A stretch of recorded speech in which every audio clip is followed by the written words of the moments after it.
मंगलाचरणाने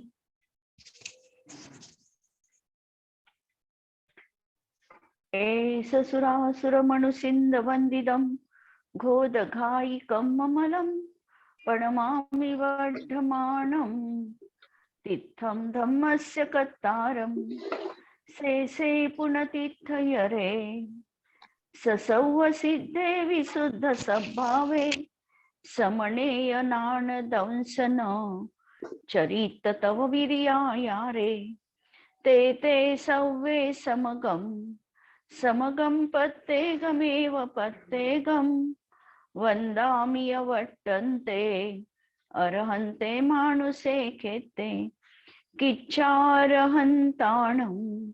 सिद्धाणं तहनमो गणहराणं अच्छावयवगाणं साहूनं चेदि सव्वेसिं तेसिं विशुद्धदंसन नाणपहाणा समं समासेज्य उवसंपयामि सम्मं जत्तो निर्वाण संपत्ती।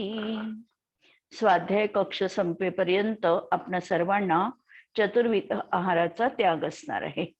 अंतिम शासन नायक 1008 भगवान महावीर स्वामी की जय। द्वादशांग श्रुत देवी की जय।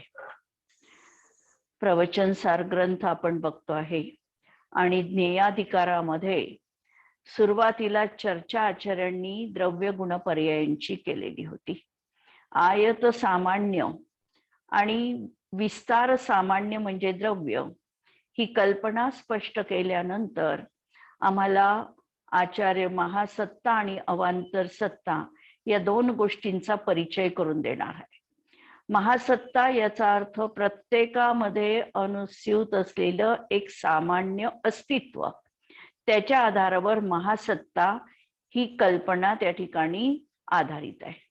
आणि अवांतर सत्ता म्हणजे प्रत्येक इकाई द्रव्य हे स्वतःच्या स्वचतुष्टयानी अस्तिरूप आहे। ही प्रत्येकाची स्वतंत्र रूप सत्ता, ज्याला स्वरूप सत्ता किंवा अवांतर सत्ता म्हटल्या गेली। आणि या अनुषंगाने द्रव्याचं आचार्यांनी लक्षण देखील कथित केलेलं होतं। आता ही जी अस्तित्व, आमचं प्रत्येकाचं अस्तित्व जे आहे, म्हणजे कोणत्याही द्रव्याचं अस्तिपणा आहेपणा हा त्याचा महत्वाचा गुणधर्म आहे। सच्चा कधी उत्पाद झाला नाही, म्हणजे द्रव्य कधी उत्पन्न झालं नाही आणि द्रव्याचा कधी समूह नाश पण होणार नाही आणि असत मधून सच्ची उत्पत्ती नाही। अशा या काही प्रायोगिक गोष्टी प्रथमतः आम्ही गृहीत धरलेल्या आहेत आणि या गृहीतांवर, या सत्यावर जैन तत्वज्ञान अधिष्ठित आहे की प्रत्येक द्रव्याची स्वरूप सत्ता ही स्वतंत्र रीतीने आहे, ती अकारण आहे, म्हणजे कुणीही निर्माण केली नाही, अहेतुक आहे। त्याच्यासाठी का ती आहे असा प्रश्न, तर ती अहेतुक आहे। नंतर स्वतःसिद्ध आहे, ते सिद्ध करण्यासाठी कोणत्याही दुसऱ्याची गरज भासत नाही, परनिरपेक्ष असं त्याचं स्वरूप आहे आणि जे अनादि आहे, अनंत आहे आणि एकरूपतेला प्राप्त होणार आहे। म्हणजे अस्तित्व सत्ता हा द्रव्याचा स्वभाव आहे आणि जसं द्रव्य अस्तिरूप आहे तसं द्रव्यातले गुणही अस्तिरूप आहे आणि पर्यायी देखील अस्तित्व आहे। आणि हे अस्तित्व त्रितयात्मक, उत्पाद व्यय द्रव्यात्मक दिसतं। प्रत्येक वस्तू ही स्वतःच्या द्रव्य क्षेत्र काल भावाने आहे, रूप आहे आणि द्रव्य आणि गुण पर्याय यांचं अस्तित्व त्या द्रव्यामध्ये सम्मिलित आहे। म्हणजे द्रव्यापासून पृथक असं गुणांचं आणि पर्यायींचं अस्तित्व नाही। जे द्रव्याचं अस्तित्व आहे त्या अस्तित्वात मध्येच गुण आणि पर्यायींचं देखील अस्तित्व सामावून गेलेलं आहे। ते स्वरूपाने एकरूपच आहे आणि द्रव्य, गुण आणि पर्याय असं मिळून या ठिकाणी अभेद रूपाने कथन करून त्याला द्रव्य म्हटलेलं आहे। सिद्धी करताना मात्र आम्हाला गुणपर्यायांनी द्रव्याची सिद्धी करावी लागते आणि द्रव्यानी गुणपर्यायांची सिद्धी करावी लागते. त्याचप्रमाणे उत्पाद व्यय द्रव्याने आणि द्रव्याचं अस्तित्व हे दोनही एकच आहे अभेद विवक्षेने जर आम्ही बघितलं तर. कारण उत्पाद व्यय द्रव्य ही त्रितयात्मक एक पर्याय आम्ही जेव्हा बघतो तर ती पर्याय आणि त्या पर्यायी मधली असलेली नित्यधारा द्रव्य रूपानी असं मिळून द्रव्याचं तेच अस्तित्व आहे नित्यात्मक आणि ते द्रव्याशी अभेदात्मक असं आहे. उत्पाद व्यय द्रव्य हे द्रव्यापासून होतात आणि द्रव्य पण उत्पाद व्यय द्रव्यानी निष्पन्न आहे. कोणतीही वस्तू सतरूप आणि गुणपर्यायात्मक आहे याचा अर्थ ती वस्तू उत्पाद व्यय द्रव्यात्मकही आहे. ही सिद्धी या 96 नंबरच्या गाथेमध्ये आचार्यांनी केलेली आहे. कुणी कुंडल मोडून अंगठी तयार करतो तेव्हा सुवर्ण द्रव्य अंगठी पर्याय अपेक्षेने उत्पाद रूप आहे. कुंडल पर्याय द्रव्य ती पर्याय व्यय रूप आहे आणि स्वर्ण जर बघलं तर ध्रुव रूपतेला आहे. अंगठीचा उत्पाद, कुंडलाचा व्यय आणि सुवर्णाची ध्रुवता म्हणजेच वस्तूचं अस्तित्व आहे. म्हणजे जसं गुणपर्यायमय वस्तूचं अस्तित्व सांगितलं त्याप्रमाणे या ठिकाणी जी उत्पाद व्यय ध्रुवता आहे हे म्हणजेच वस्तूचं अस्तित्व आहे की अंगठीचा उत्पाद झाला, कुंडलाचा व्यय आहे आणि सुवर्णाची ध्रुवता आहे. असं हे सगळं जे आहे ती म्हणजेच वस्तूचं ते अस्तित्व आहे. आम्ही आगमामध्ये गुणगुणी संबंध बघतो. गुण आणि गुणी म्हणजे गुणी याचा अर्थ द्रव्य आणि गुण म्हणजे वस्तूचा स्वभाव. यामध्ये गुणगुणी संबंध लावला जातो. नंतर पर्याय आणि पर्यायवान म्हणजे द्रव्याची अवस्था आणि पर्यायवान म्हणजे द्रव्य. सत, उत्पाद व्यय द्रव्य असं देखील आम्ही नेहमी शब्द आम्ही वाचतो आणि यांच्यामध्ये विशिष्ट संबंध आहे. यांचं हे अस्तित्व गुणगुणी किंवा पर्याय पर्यायवान, सत, उत्पाद व्यय ध्रुवता यांचं जे अस्तित्व आहे हे कथनचित सापेक्ष आहे आणि कथनचित निरपेक्ष आहे. याचं प्रत्येकाचं स्वरूप स्वतंत्र आहे. गुण म्हणजे गुणी नाही, याच्यामध्ये कथनचित लक्षण भेद आहे.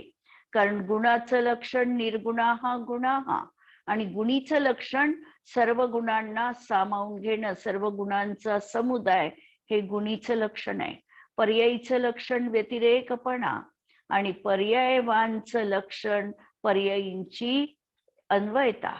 ही पर्यायवानचं लक्षण म्हणजे द्रव्याचं लक्षण. नंतर उत्पाद व्यय हा पर्यायीच्या माध्यमातून लक्षित केला जातो. ध्रुवता ही आम्हाला नित्यतेच्या माध्यमातून, स्थिरतेच्या माध्यमातून सांगितली जाते आणि द्रव्य हे त्रितयात्मक आहे. म्हणजे यांचं प्रत्येकाचं स्वरूप हे आगमामध्ये स्वतंत्र रीतीने सांगितलेले आहे. लक्ष लक्षण त्या ठिकाणी भेद आहे, संज्ञा भेद आहे, प्रयोजन भेद आहे, असे भेद आहे. पण प्रदेश भिन्नतेच्या अपेक्षेने जर बघितलं तर यांच्यामध्ये भेद नाही, ते अभेद आहे. त्यांचं क्षेत्र जे आहे हे समान क्षेत्र आहे, प्रदेश समान आहेत. पण यांची जर आम्हाला सिद्धी करायची असेल, जरी स्वतंत्रता आहे यांची, तरी जरी यांची सिद्धी करायची असेल तर सिद्धीसाठी आम्हाला एकमेकांचा आधार घ्यावा लागतो. रेषा छोटी आहे, ती छोटी आहे हे सिद्ध करण्यासाठी मोठ्या रेषेचा आधार घ्यावा लागतो. जेव्हा त्याच्यापेक्षा मोठी रेषा दुसरी असेल त्याच वेळेला ती रेषा छोटी म्हणता येते. म्हणजे छोटे मोठेपणा हा असा सापेक्ष आहे. त्याप्रमाणे गुण आणि गुणी हा संबंध कथनचित सापेक्ष आहे सिद्धीच्या अपेक्षेने. आणि वस्तूमध्ये मात्र तो निरपेक्ष रीतीने विद्यमान आहे. गुणद्रव्यात का, असा जर प्रश्न विचारला तर त्यांचं अस्तित्व हे स्वतंत्र आहे. पर्याय का बदलते, पर्याय का होते आहे, पर्याय अस्तित्व काय आहे, तर पर्याय ही स्वतंत्र आहे, पर्याय द्रव्यावर अवलंबून नाही. म्हणजे यांचं स्वतंत्र अस्तित्व आम्हाला मान्य करावं लागतं.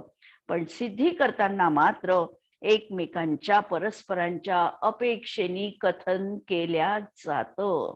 म्हणून टीकेमध्ये, संस्कृत टीकेमध्ये शब्द या गाथेच्या अनुषंगाने आलेले आहे. निष्पादित निष्पत्ती युक्तत्व, परस्पर साधित सिद्धियुक्तस्य, परस्पर साधित निष्पादित निष्पत्तीयुक्तस्य, म्हणजे यांचं स्वतंत्र अस्तित्व आहे आणि परस्पर साधित असं सिद्धियुक्तत्व, पण यांची सिद्धी ही परस्पर सापेक्ष आहे. आणि अशी ही सिद्धी स्वयमेव सिद्ध सिद्धित्व, स्वयमेव त्याची सिद्धी होऊ शकते. अशा तऱ्हेचे शब्द टीकेमध्ये आचार्यांनी वापरलेले आहे. यावरून त्यांच्यामध्ये प्रदेशभेद नसतानाही त्यांचं स्वरूप इतरांवर अवलंबून नाही, ते परस्पर सापेक्ष नाही, स्वतःसिद्ध आहे, ही गोष्ट लक्षात येते. ज्या एका समयाची पर्याय जरी आम्ही वस्तूमधली बघितली तरी त्या पर्यायीनी त्या समयात पूर्ण द्रव्याला टिकवून ठेवलेला आहे. कोणतीही पर्याय पहा, पर्याय आणि गुणांच्या माध्यमातून ते द्रव्य त्या समयात पूर्णपणे टिकून आहे. एक समयाची पर्याय उत्पन्न होण्यात किंवा बदलण्यामध्ये दुसरे कुणीही कारण नाही, तर ती त्या वस्तूची ती स्वतंत्र योग्यता आहे. एक प्रश्न या ठिकाणी मी जर विचारला की समजा आमच्या शरीरामध्ये स्वतंत्रता आम्हाला बघायची आहे, आमचे दोन्ही डोळ्यांचा आम्ही समान उपयोग करतो. हातांच्या बाबतीत विचारणार नाही मी प्रश्न, कारण त्याचं उत्तर कदाचित तुम्ही म्हणाल की उजवा हात आमचा जास्त उपयोगी आहे आणि डावा हात आमचा कमी उपयोगी आहे. डोळ्यांच्या बाबतीत जर प्रश्न विचारला की तुमचा कोणता डोळा जास्त उपयोगी आहे आणि कोणता कमी आहे, किंवा पायांच्या बाबतीत आपण जर प्रश्न विचारला की तुमच्या दोन पायांपैकी कोणत्या पायाचा उपयोग तुम्ही जास्त करता, उत्तर आम्हाला मिळणार आहे की आम्ही दोन्हीकडे समान रीतीने त्यांची निगा राखतो, त्याचा स्वतंत्र तसा स्वयं दोन्ही समान रीतीने उपयोग करतो. दोन्ही डोळ्यांची निगा पण आम्ही समान राखतो, दोन्ही डोळ्यांनी आम्ही ऍट ए टाइम बघतो देखील. पण असं असताना देखील स्वतंत्रता बघायची असेल आम्हाला, तर आम्हाला दिसतं व्यवहारामध्ये, प्रत्यक्षामध्ये, की आमचा कधी कधी एका डोळ्याचा दृष्टी कमी असते, एका डोळ्याची दृष्टी जास्त असते. कधी एका डोळ्यामध्ये मोतीबिंदू होऊ शकतो, दुसऱ्या डोळ्यामध्ये सुरुवातही नसू शकते. किंवा पायांच्या बाबतीत जर आपण बघितलं तर दोन्ही पाय आमचे ऍट ए टाइम दुखतीलच असं नाही, एक पाय आमचा दुखतो, दुसरा दुखत पण नाही. मग असं का होतं? कारण प्रत्येकाची शरीरामध्ये देखील स्वतंत्रता आहे, आणि स्वतंत्रता आहे म्हणून सारखं त्या ठिकाणी असताना सुद्धा एकावर त्याचा असर दिसतो, एकावर दिसत नाही, हीच त्यांची स्वतंत्रता आहे. घरामध्ये 4 सदस्य असतील तर 4ही सदस्य एकाच प्रकारचा आहार घेतात, पाणी घेतात, सगळं एक प्रकारे आहे. पण असं असतानाही प्रत्येकाच्या प्रकृतीमध्ये फरक दिसतो. असं का? तर ही प्रत्येकाची स्वतंत्रता आहे. आणि तसंच द्रव्यामध्ये देखील प्रत्येक गुणाची आणि प्रत्येक पर्यायची स्वतंत्रता आहे. आणि ही स्वतंत्रता स्वरूप अस्तित्वाच्या माध्यमातून आचार्यांनी या ठिकाणी दाखविलेली आहे. आमचं स्वरूप अस्तित्व म्हणजे स्वतःचा माझा आत्मा, याच्यावर पहिल्यांदा आम्हाला अकाट्य विश्वास ठेवायचा आहे की माझा आत्मा आहे. माझा आत्मा आहे म्हणजे जगात फक्त माझाच एकट्याचा आत्मा आहे असं नाही. तर माझ्या समान असणारे जे अनंत जीव आहे ते देखील आत्मरूपाने विद्यमान आहे. मला माझ्या सोबत त्यांचं अस्तित्व देखील स्वीकार करायचं आहे. माझ्यामध्ये गुण आहे हे मला सिद्ध करायचंय, स्वीकारायचंय. आणि माझ्या प्रतिसमय अवस्था बदलणार आहे हे स्वीकार करायचं आहे. आणि उत्पाद व्यय द्रव्याच्या माध्यमातून आम्हाला अंतिम माझा उत्पाद सिद्ध पर्यायीमध्ये अपेक्षित आहे. संसार पर्यायीचा मला व्यय करायचा आहे. भलाई उत्पाद व्यय ध्रुवता ही प्रतिसमय दिसते आहे, पण ही अनादिकालान संसारातली आमची उत्पाद व्यय द्रव्यता संपून आम्हाला आता असा उत्पाद हवा आहे सिद्ध पर्यायीचा की आमचा आता संसार पर्यायीचा नाश होईल. ही गोष्ट या गाथेच्या अनुषंगाने आणि स्वतःच्या स्वरूप अस्तित्वाच्या संबंधामध्ये या गाथेमध्ये आपल्याला मुख्यतः बघायची आहे. आणि या गाथेचा प्रयोग करताना की आमच्या आत्म्याच्या गुणपर्यायीद्वारा आमच्या आत्म्याचा परिचय आम्हाला करून घ्यायचा आहे. कारण आत्मा तर अमूर्तिक आहे, आत्मा तर दिसणार नाही आहे. मग हा आम्हाला याचा परिचय कसा होणार? जे दृश्यमान जगत आहे हे दिसतं म्हणून आम्हाला त्याचा परिचय आहे. त्यांच्यातले गुण आम्हाला समजतात, त्याच्या पर्यायी होतात हे आम्हाला समजतं. पण आत्म्याचा तर आत्मा आम्हाला दिसतच नाही, तो तर अमूर्तिक आहे. मग याचा परिचय कसा होणार? तर जो जाणणारा आहे, जो अवलोकन करणारा आहे, जो आनंद भोगणारा आहे, जो चारित्र्य धारण करणारा आहे, हा म्हणजे आत्मा. या गुणांवरून आत्म्याचा परिचय करायचा किंवा आत्म्याची सिद्धी करायची. जे सुखदुःख अनुभवतो आहे हे दुसरं कोण अनुभवणार? तर हा जीवच, आत्माच अनुभवतो आहे. याच्यावरून आत्म्याची सिद्धी करायची. ही जी आमची अवस्था दिसते आहे, ही जी पर्याय दिसते आहे, या पर्यायीला धारण करणारा आमचा आत्मा, कारण अवस्था असणारच आहे, त्या अवस्थेला बघून आम्ही आत्म्याचा निर्णय करता येतो. म्हणून गुणपर्यायीच्या माध्यमातून आम्हाला आत्मतत्वाचा निर्णय करायचा आहे. आणि एकदाच का मी आत्मा आहे असा अंतरंगामध्ये विश्वास निर्माण झाला, अकाट्य श्रद्धा जेव्हा निर्माण झाली की नाही, माझं अस्तित्व हे अनादि अनंत आहे, मी अहेतुक आहे, मी स्वतःसिद्ध आहे, मी एक आहे, माझ्या पर्यायी होतात आहे, माझ्या गुणांच्या अवस्था देखील होतात आहे, हे आम्हाला अंतरंगापासून अकाट्यपणे स्वीकारायचं आहे. आणि हे स्वीकारल्यानंतर ज्या गुण आणि पर्यायी होत आहे त्यांना गौणत्व देऊन आमच्या सामान्य अस्तित्वाला, त्रिकाली अस्तित्वाला मुख्यता देऊन तो आत्मा आम्हाला अनुभवता येतो का, त्याची आम्ही प्राप्ती करून घेऊ शकतो का, प्राप्ती करून घेऊ शकतो का, तर हाही व्यवहार आहे. कारण प्राप्ती करायची म्हटलं तर ती गोष्ट आज आमच्या जवळ नाही असं म्हणावं लागते. पण तो मीच आहे ही प्रतिती जीवनात येते का, त्याला प्राप्ती करून घेणं म्हटल्या जाईल. तर अशी ही जीवनात आम्हाला आमच्या आत्मतत्वाची प्राप्ती करायची आहे. हा प्रयोग किंवा ही चिंतनाची धारा सातत्याने आमच्या अंतरंगामध्ये या गाथेच्या अनुषंगाने आम्हाला ठेवायची आहे. आणि यानंतर आता आपल्याला पुढच्या गाथेकडे वळायचं आहे. पुढच्या गाथेमध्ये म्हणजे 97 नंबरच्या गाथेमध्ये आचार्यांनी आता सादृश सत्ता सांगितलेली आहे. आज पहिल्या गाथेमध्ये सांगितलं स्वरूप सत्ता, प्रत्येकाला निर्णय करायला भाग पडला आचार्यांनी की तू पहिल्यांदा आहे हे मान्य कर, तू स्वतंत्र आहे हे मान्य कर, तुझे द्रव्य गुण पर्याय, तुझं अस्तित्व, उत्पाद व्यय ध्रुवता तुझी तुझ्यामध्ये होते आहे. जरी तू या महासत्ता सादृश्य सत्तेचा विचार करत असशील तरी तो विचार करणं चुकीचं नाही आहे. तो विचार तर तुला करावा लागेल यासाठी की तू जसं स्वतःचं अस्तित्व मान्य केलं तसं इतरांचंही अस्तित्व, सह अस्तित्व तुला मान्य करावं लागणार आहे. आणि ते मान्य केलं तू म्हणजे इतरही जीवद्रव्य आहे किंवा अनंत पुद्गल द्रव्य आहे असं जरी तू मान्य केलं तरीही त्यामुळे तुझ्या जीवनात मिथ्यात्व भाव येणार नाही. आपल्या स्वरूपानं आपलं द्रव्य विद्यमान आहे आणि प्रत्येकाचं स्वतंत्र असं अस्तित्व आहे, ही गोष्ट या गाथेमध्ये आचार्यांना मागच्या गाथेत सांगितली. आणि आता सादृश सत्ता म्हणजे महासत्तेकडे आचार्य वळणार आहे. कारण कथन कसं असणार आहे? आगम आहे, जैन आगम आहे आणि स्याद्वाद पद्धती आहे.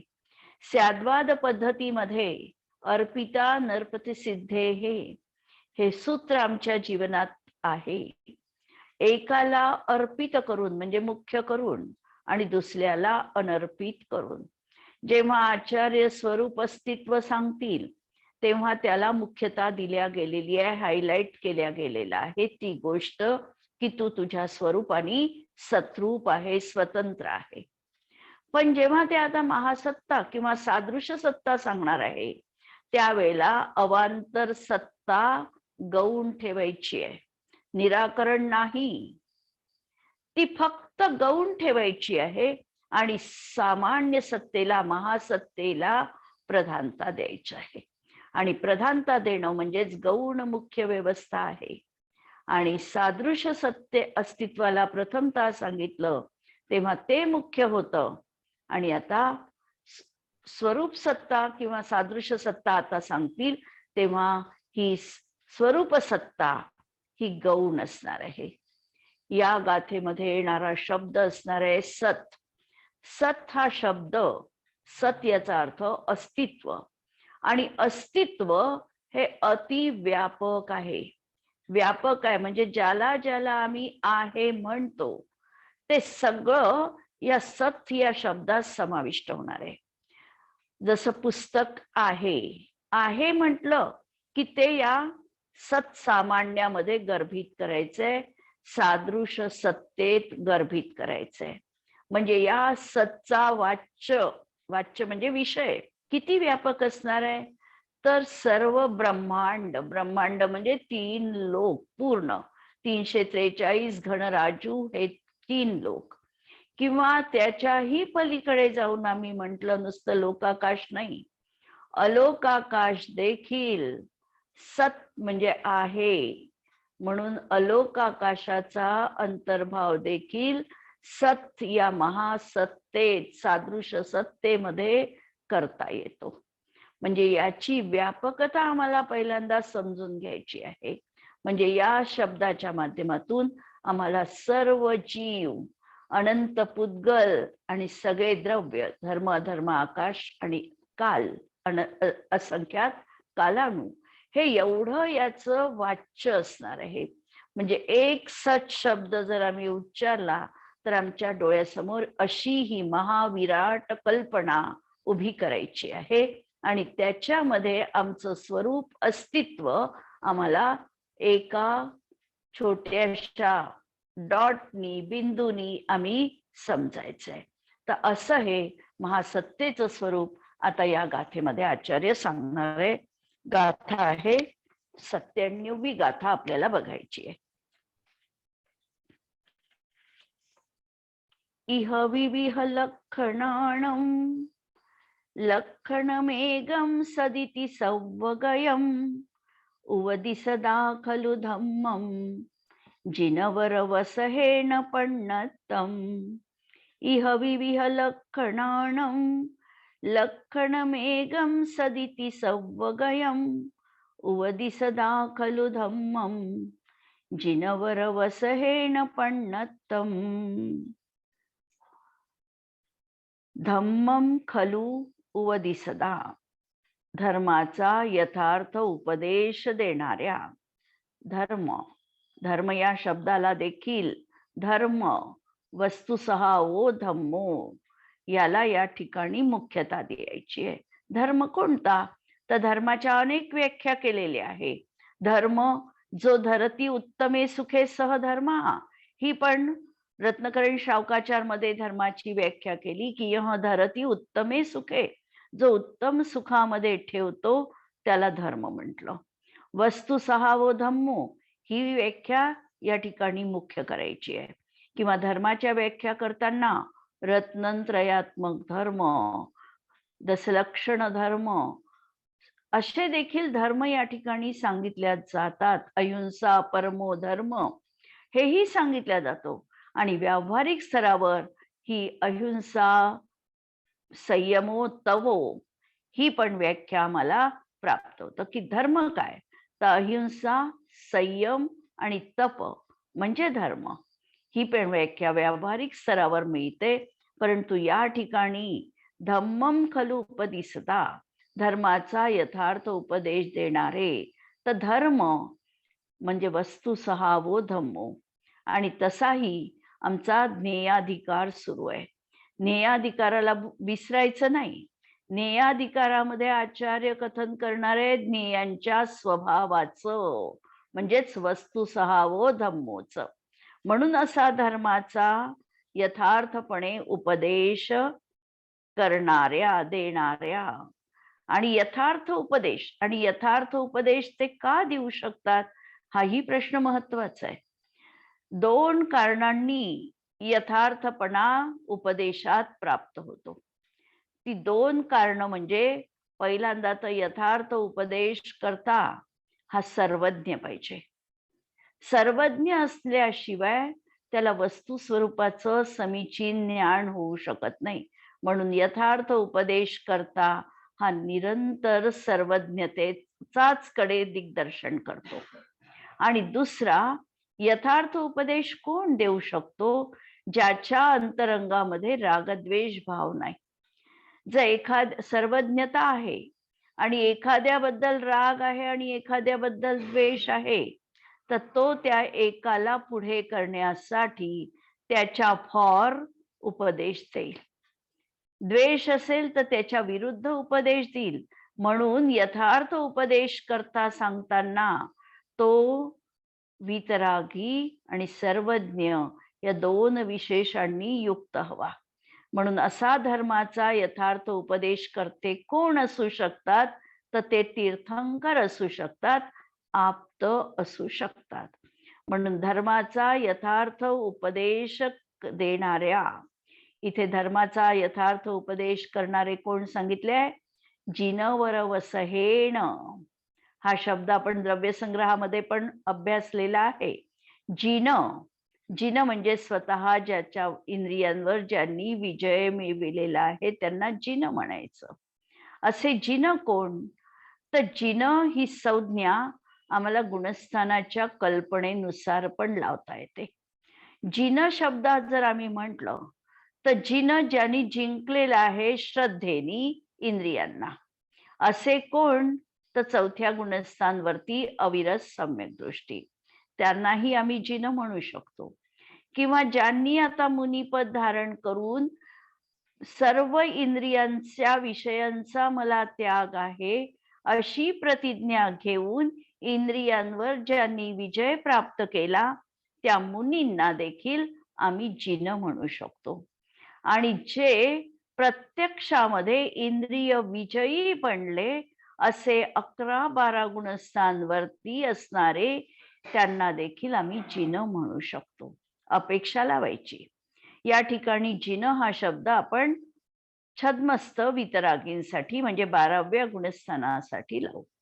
या जिनांमध्ये वर कोण, वर म्हणजे श्रेष्ठ, तर या जिनांमध्ये वर असणारे असे जिनवर म्हणजे गणधर.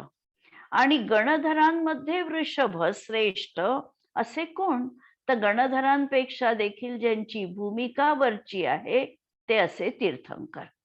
म्हणून जिन वर वृषभ याचा अर्थ तीर्थंकर, वितराग प्रभू. आणि जर आम्हाला वृषभ या शब्दाच्या माध्यमातून आदिनाथ भगवान अभिप्रेत असेल तर तोही अर्थ आम्हाला काढता येऊ शकतो की असा आमचा अनादी आदिनाथ स्वामींपासूनचा हा असा उपदेशाची परंपरा आहे. कारण एकाचा जो उपदेश आहे तो सर्व तीर्थंकरांचा उपदेश असणार आहे. म्हणून जिन वर वृषभ असे तीर्थंकर, असे वितराग प्रभू यांनी असं सांगितलेलं आहे की इह विविह लक्षणानं, भिन्न भिन्न लक्षणांना धारण करणाऱ्या अशा स्वरूप अस्तित्वानी पृथक असणाऱ्या. स्वरूप अस्तित्व कसं आहे, प्रत्येकाचं स्वरूप स्वतंत्र आहे, म्हणून प्रत्येकाचं लक्षण देखील स्वतंत्र आहे. जीवाचं लक्षण अलग, पुद्गलाचं लक्षण मूर्तिकपणा, त्याचं लक्षण वेगळं. धर्माचं लक्षण गतिहेतुत्व, म्हणजे प्रत्येक द्रव्य आपापल्या लक्षणांनी वैशिष्ट्यपूर्ण आहे आणि हीच त्याची स्वरूप सत्ता असणार आहे. अशा स्वरूप अस्तित्वानी पृथक असल्यामुळे असे हे सर्व द्रव्य वेगवेगळे आहे. तरी देखील हे सगळे वेगवेगळे आहे, कारण आम्ही अपेक्षेने कथन केलं तर जीव पुद्गल नाही असं आम्ही म्हणणार, धर्म अधर्म द्रव्य नाही असं म्हणणार. म्हणजे सर्व आपापल्या लक्षणांनी पृथक पृथक आहे, वेगवेगळे आहे. हे जसं असणार आहे त्याचप्रमाणे सर्व द्रव्यांमधलं जर आम्ही एक सामान्य लक्षण शोधलं की ते धर्मद्रव्य पण आहे, अधर्मद्रव्य पण आहे, परमाणू आहे, आणि या आहेला जर आम्ही टार्गेट बनवलं, या आहेला जर मुख्यता दिली, तर त्यावरून त्या सर्व द्रव्यांमधलं एक सत हे सामान्य व्यापक सर्वव्यापक असं एक लक्षण या ठिकाणी प्रतिपादित करता येऊ शकतं. म्हणून गाथेचा मतितार्थ की तीर्थंकर भगवंतांनी, आणि तीर्थंकरच का घेतले या ठिकाणी, किंवा वितराग भगवनच का घेतले, कारण त्यांची वितरागता आहे, म्हणजे त्यांचा बॅलन्स कुठेही जाणार नाही. त्यांच्या तराजूचे दोन्ही परडे हे समतल आहे, त्याच्यामुळे एकाकडे झुकणं आणि एकाकडे न झुकणं अशा प्रकारची भूमिका त्यांची असणार नाही. त्यांचा जो काही कथन पद्धती असणार आहे ती निर्दोष कथन पद्धती असणार आहे. सरागीच्या कथनामध्ये कदाचित दोष असू शकतो, पण जी वितरागांची कथन पद्धती आहे ही निर्दोष कथन पद्धती आहे, म्हणून ते यथार्थ उपदेश करत आहे. आणि सर्वज्ञत्व त्यांच्या जवळ असल्यामुळे त्यांनी वस्तू स्वरूपाला अगदी समीचीन रीतीने जाणलेला आहे. आणि मागे जसं येऊन गेलं, त्यांनी जे जाणलं तेच त्यांनी कथन केलं. ते ज्या मार्गाने गेले तोच मार्ग त्यांनी आम्हाला सांगितला. त्यांनी शॉर्टकट घेतला आणि आमच्यासाठी खडतर मार्ग सांगितला असं नाही. ते ज्या मार्गाने गेले, ज्या मार्गाने त्यांना मोक्षाची सिद्धी झाली, तोच मार्ग आमच्यासाठी प्रतिपादन त्यांनी केलेला आहे.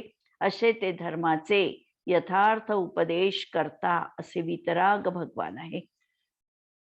आणि या वितराग भगवंतांच्या दिव्य ध्वनीतून ही गोष्ट अगदी सत्य रीतीने स्पष्ट झालेली आहे की प्रत्येक वस्तूचं हे अस्तित्व हे स्वतंत्र स्वतंत्र आहे.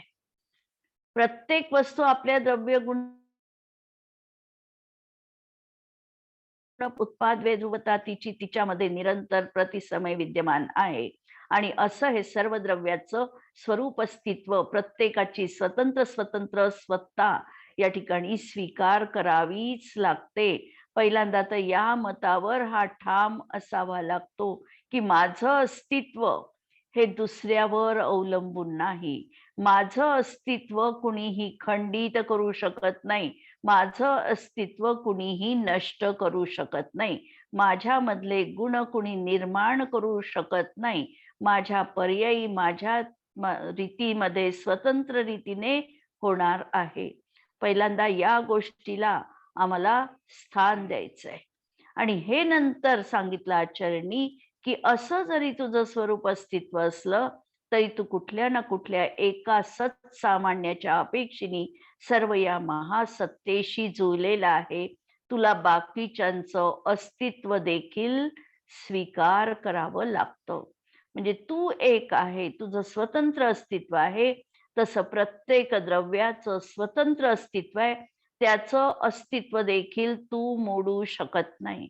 त्याचं अस्तित्व देखील तुला मान्य करावं लागणार आहे. त्याच्या ज्या पर्यायी होणार आहे त्या त्याच्यामधून स्वतंत्र रीतीने होणार आहे.